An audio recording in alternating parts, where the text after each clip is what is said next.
5, 6, 7, 8. На 8 стъпваме отново. Окей? Раз, два, три, 4, 5, 6, 7, 8. Раз, два.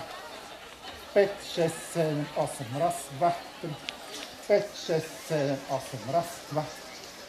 5, 6, 7, 8. Раз, два, три. Стоп. Стоп. А не, стоп. Стоп. Окей? Следващата стъпка е подобна, но стопа е настрани.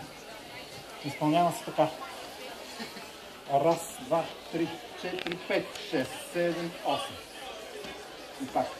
Раз, два, три, 4, 5, 6, 7, 8. Раз, два, 5, 6, 7, 8. Раз, два, три, 5, 6, 7, 8. Така. Айде да вървим двете стъпки. Стоп напред и стоп настрани. Окей? И раз, два, три, 4, 5, 6, 7, 8. Раз, два, 4, 5, 6, 7, 8.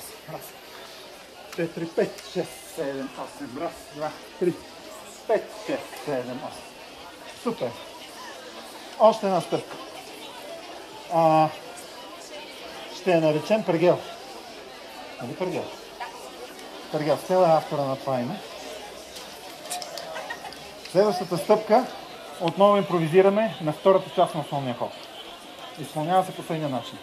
Раз, два, три, 4, 5, 6, 7, 8. Раз, два, 4, 5, 6, 7, 8. Раз, 4, 5, 6, 7, 8. Раз, два, 3, 5, 6, 7, 8. 3, 4, 5, 6, 7, 8. Раз, два, 5, 6, 7, 8. Не забравяйте да пружинирате.